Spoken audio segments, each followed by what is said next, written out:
নমস্কাৰ, এই মুহূৰ্তত জনাইছো এক বিগ ব্ৰেকিং নিউজ। প্ৰখ্যাত চিকিৎসক তথা সমাজ সেৱিকা ডক্টৰ অৰ্চনা কলিতাৰ ঘৰৰ পৰা উদ্ধাৰ হৈছে দুটা AK-47 আৰু বোমা নিৰ্মাণৰ সঁজুলি।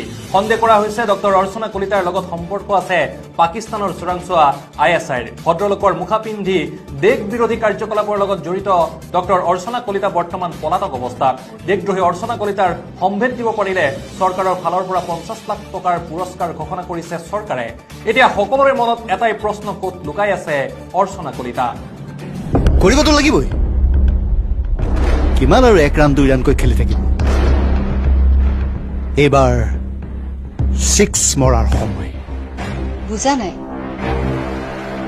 অৰ্চনা কলিতাৰ যদি আমি সম্ভেদ উলিয়াব পাৰো, 50 লাখ 50 লাখ টকাৰ মালিক একেদিনাই হৈ যাব। প্ৰাণৰ মমতা নাই। তাই ডাক্তৰ নহয়, বোমা বনোৱা ইঞ্জিনিয়াৰ। লগত বেজি নহয়, AK-47 লৈ ফুৰে। আমি কি তাইক ধৰিবলৈ এই কেমেৰাটো আৰু বুমটো লৈ যাম নেকি? সেইবোৰ চব হৈ যাব। কেৱল তাই ক'ত লুকাই আছে সেইটো লাগে।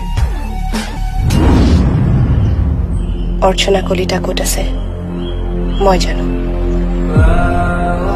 ক'ত? ঐ, কথাটো ক'লে মোৰ কি লাভ হ'ব? লাভটো তই বিচৰা ধৰণেই হ'ব, কিন্তু মই নিজ চকুৰে নেদেখাকে কেনেকে বিশ্বাস কৰিম বে?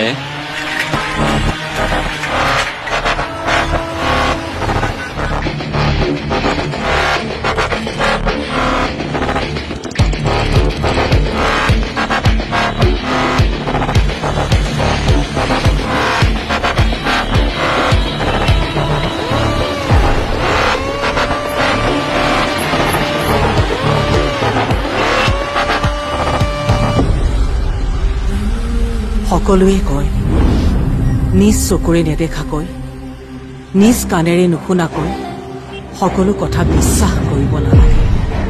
কিন্তু কেতিয়াবা কেতিয়াবা নিজে শুনা আৰু দেখাৰ পাছতো আমাৰ ভুল হৈ যায়, কিয়নো সত্য সদায়